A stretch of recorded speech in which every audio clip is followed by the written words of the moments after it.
something in Zenitsu, a sort of vibration within Zenitsu that rumbled much like his own internal vibrations. Gramps was amazing still, but in his time he'd been one of the fiercest warriors in the Demon Slayer Corps. He was known as Jigoro Kuwajima, and he'd ascended to the rank of Hashira, or Pillar, which is a rank reserved for the most talented and powerful masters of a particular style, that continue in the mission of ridding the world of the vile demon plague.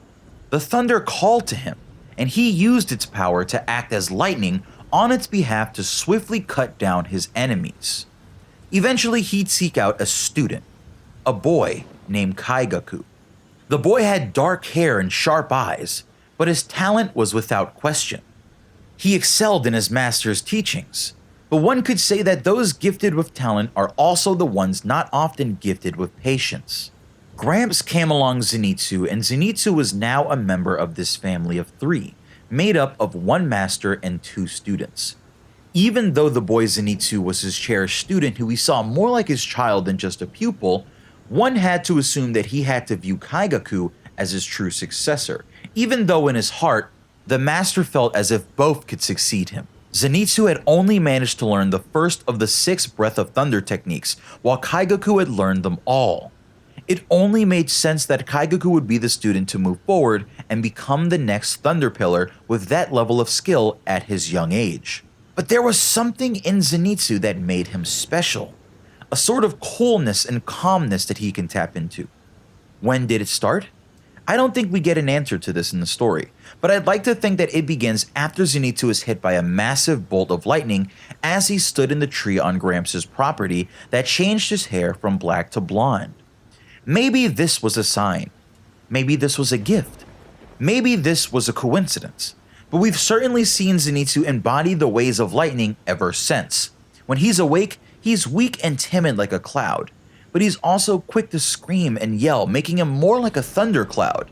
When he passes out, that's when the lightning comes down from the calm and peaceful state to crash down upon his enemies like fierce lightning. Zenitsu is hyper-aware in his sleep to the point where he can even speak and have entire conversations with people, but he remembers these nights as dreams. There's definitely something off about him, but it allows him to use the Breath of Thunder quite masterfully, so who can truly complain? The Breath of Thunder has less techniques than the Breath of Water style, however the techniques themselves have incredible potency, and as Zenitsu himself has shown, they're also modifiable in ways that can make them far more powerful. The first technique is Thunderclap Flash, a single sword strike meant to kill an enemy in one blow. The user gets into a stance, unsheaths their sword, and lunges forward at an extremely fast speed like a bolt of lightning to cut the demon's head off while the swordsman sheaths the blade before the head even reaches the ground. At short range, this technique is almost impossible to dodge, but Zenitsu has made it even more deadly by modifying it due to it being the only technique that he knows. There's a great saying that goes, "Fear not the man who practices 1,000 techniques once, but fear the one who practices one technique 1,000 times." Zenitsu is a good example of that, as he's taken the Thunderclap Flash and created the Thunderclap Flash 6-fold, which allows him to speed through 6 different points between point A and point B. He's able to do up to 8 different zigzags, so that's up to 8-fold, making him truly lightning in human form to an unprepared enemy. The second technique is Lightning Ball. Lightning Ball is a series of 5 powerful electricity-filled slashes that surround an enemy in all of their ways of escaping, as they all happen in the exact same instant due to the insane speed of the style. It's like the user is swinging the sword at you, and 5 different massive blades of lightning claws are grabbing at you, trying to hit you and fill you with their killing power. The third technique is Buzzing Mosquito Thunder. It's a jumping and spinning attack that sends lightning flying everywhere. The user jumps in the air and sends lightning energy flying around the room from their swinging arms and legs, which makes them sort of seem like a mosquito buzzing in the air. Imagine Sasuke's Chidori Nagasashi from Naruto, and it's pretty much that. The fourth technique is Distant Thunder, which is a huge burst of lightning that can be used as a ranged attack. The user gathers a massive amount of lightning energy around themselves and sends it flying at their opponent from their blade. If this technique were to connect, I could easily see it being like when Gogeta kept punching Broly and sending him flying until he exploded in the movie, because that energy is going to go inside you and go absolutely wild as it tries to escape, and does. The fifth technique is Heat Lightning, which is another attack that can be used at mid to long range, and it's a sword strike that summons forth a large bolt of lightning that doesn't just shock what it touches, but also burns it too, making use of the fact that lightning also has burning and fiery properties. The sixth style is Electric Lightning Shower, which is a flurry of slashing techniques that overwhelm the opponent and slash them all over, as they're pierced by lightning and their user bounces around, turning them into sliced pork. These slices also burn and crack apart the victim's skin, destroying skin on contact. Now these are the 6 styles of the Breath of Thunder, but there's some other stuff to discuss, of course. You see, Zenitsu is able to tap into a boost of power that he likes to call Godspeed. Godspeed is pretty much Zenitsu using his full focus breathing to put all of his force and strength into his legs to use them full force to go at insane speeds with his Thunderclap Flash. But when he does, he can't use his legs anymore, and it's basically like he did leg day for 3 days straight. There's one more thing that we should speak about, but we will return to talking about it as our story brings us to it. You see, it would be nice to say that the master and student relationship between Zenitsu, Kaigaku, and Gramps stayed as it was. However, the dark truth of what's in Zenitsu's heart and what's been going on is something that I think it's time for us to discuss. Zenitsu becomes a demon slayer and meets a boy named Tanjiro Kamado along with his sister Nezuko, who's a demon that Tanjiro hopes to heal. They also meet Inosuke Hashibara and other demon slayers as Tanjiro, Inosuke, Nezuko, and Zenitsu travel the countryside slaying demons and reporting back to the demon slaying headquarters. We learn about his extreme sense of sound that allows him to hear even people's intentions at times. We learn about how he freaks out and becomes extremely powerful when he's asleep due to his somewhat alternate personality, and we've also seen that Zenitsu's official Demon Slayer Nichiren blade is quite strange, since usually the blades are a solid color or have a tint, but Zenitsu's blade is a black and yellow blade that has a literal lightning bolt on it. It's one of the coolest looking blades in the entire series because it's so mysterious to me how it came out that way in the forging process, and it looks amazing. He's had a smooth but loud path through our story so far. He easily takes down the Tongue Demon in the Demon Mansion early on, and although he almost dies, he takes down the older brother Spider Demon with his Thunderclap Flash sixfold. In the manga, he has a good fight against a pair of Upper Moon demons alongside Tanjiro and Inosuke, and this is the fight where he uses his eightfold Thunderclap Flash and Godspeed for the first time. It's been a long path, but this has all led Zenitsu down the path of thunder to the base of his goal. What is Zenitsu's goal?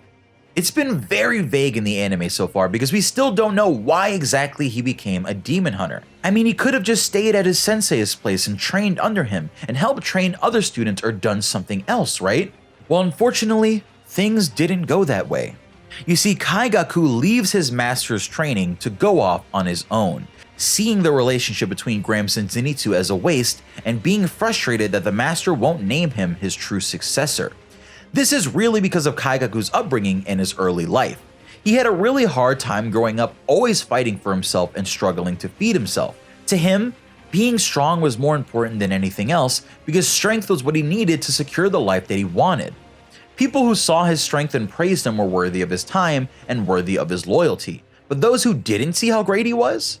Trash. He hated being compared to Zenitsu. The master wanted them to be his joint successors, but Kaigaku was far more talented. How could the master not see his strength and see that? He found himself alone in the world and came across a demon with strength that he couldn't possibly hope to overcome. But instead of believing in his master's teachings and embodying the spirit of a demon slayer, instead of running and gathering intel for a future fight, Kaigaku did something unexpected. He sheathed his blade, placed it on the ground before him, and kneeled before the demon. The demon stood before him, appearing like a swordsman standing before his pupil, and offered Kaigaku a portion of Kibutsuji Muzan's blood to turn him into a demon, capable of even more amazing feats of strength and power, of course, but a demon nonetheless. If he proves himself, even the Lord of all demons will recognize his strength and provide him with more. It must have been the perfect solution to Kaigaku, so he drank the blood offered to him from this demon. He drank every single drop and got what he wishes for. After a few days, he'd become a demon with amazing power, and suddenly didn't need Gramps' acknowledgement or title. He had something better. Power. On their travels, eventually Zenitsu would get mail that would come with some troubling news. News that shook his heart. We don't learn about what it is until much later, but once Zenitsu finally reaches Kaigaku and sees him face to face, we're all just expecting it to be that Zenitsu found out that Kaigaku had turned into a demon. But sadly, it's far more tragic than just that.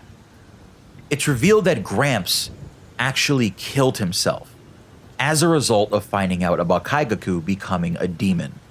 He left his home and set up an area, and then committed the act of seppuku by cutting open his own stomach as he kneeled and bowed his head.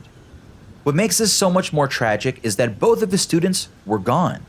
Zenitsu was gone on his trip with Tanjiro and the others, and Kaigaku was now a demon, so there was nobody to end Gramps' suffering.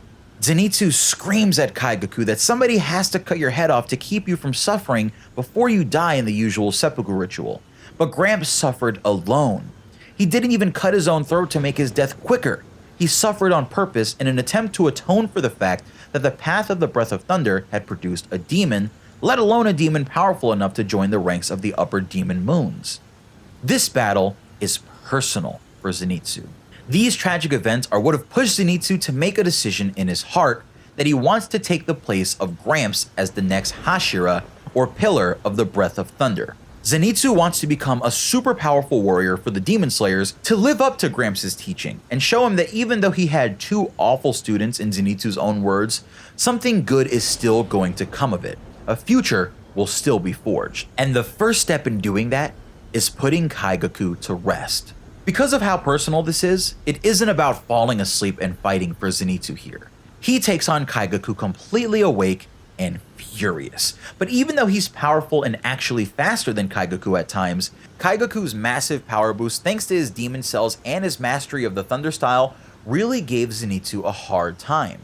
Zenitsu gets the upper hand and ultimately wins with the secret attack, Breath of Thunder, 7th form, Flaming Thunder God. This is the 7th and ultimate form of the style that Zenitsu created himself. The user creates a dragon-like creature in the shape of a blazing hot lightning bolt. It truly is like the ultimate form of Thunderclap Flash. It's an attack that was so fast that Kaigaku couldn't even see it happen, even with his massively enhanced speed and demon genes and his lifelong high-speed training that lets him do moves in an instant. Using Godspeed alongside this technique is the fastest that Zenitsu can move, and when this gets animated, everyone everywhere is going to see it because it's going to be one of the most amazing scenes in the anime period. Kaigaku screams at Zenitsu, cursing him and saying that the master did favor Zenitsu after all, because look, he even taught him secret techniques. But he's told by Zenitsu about the attack's origins and how it was meant to be used by Zenitsu to cut him down as his equal. This technique takes everything out of Zenitsu, and although he wins, he passes out completely out of stamina. Kaigaku can't understand or accept what's happening to him, and as his severed head falls down the hallways of Muzan's mansion, he slowly crumbles to dust, watching Zenitsu be saved by his allies. This isn't where our story ends, however, because if you know Zenitsu, you know that when he falls asleep, that's when things are just getting started. Zenitsu is injured and he's asleep, near death from his fight with Kaigaku, and we see something beautiful. The boy woke from his battle with his brother to a sight that he didn't expect. He awoke in a field full of red spider lilies at the shore of a small, glistening river. Before him on the other side of the river was Gramps, as he remembered him. He cried out, "I'm sorry. I couldn't get along with Kaigaku. You even wrote a letter to me and I never answered you. If I wasn't around, Kaigaku probably wouldn't have turned out the way that he did. I'm sorry, forgive me. I couldn't pay you back the money that you spent to buy my freedom. I'm sorry. I just wanted to become a pillar while you were alive, and that kept me from focusing on making the money to pay you back. I'm so sorry, Gramps. I'm so sorry. Do you hate me now? Say something, Gramps!"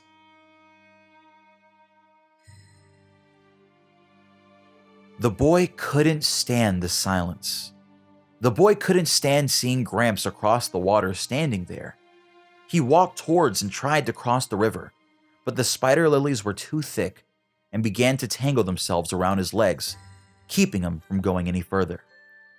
He cries and cries, panicking, trying to get to his master and get an answer from him. And then he hears it. Zenitsu! The boy looks up and meets his master's eyes with tears in his own, and sees the tears in his master's eyes. And Gramps' response to everything that Zenitsu's been saying is one thing. You are my pride and joy. And as Zenitsu hears that, the water coming from his eyes wells up further and further, blurring his vision until slowly it shifts back to the real world where he lays being healed by the Demon Slayer core allies that he's made along his journey. This is the story of the Breath of Thunder. A boy stumbles upon the path, changing it for himself and everyone involved, and ultimately it's a story about how someone meek and timid who felt like they had no place in the world finds one and steps up to become who he needs to be in the world before him. Hopefully you find the story of Zenitsu, his master, and his rival interesting, because I've been teasing this video for a while and I'm glad that it's finally here, to be honest. If you want a similar video detailing the full story of Sabito, Giyu, and Tanjiro's involvement with the Breath of the Water and Urokodaki's teachings. For now, that's all I've got. This is Pineapple. I like doing these laid-back kind of story videos, so I hope you enjoyed it. I really enjoyed it. Let's see who's going to be next. What element's going to be next? I'll see you guys later. It's Pineapple. Peace.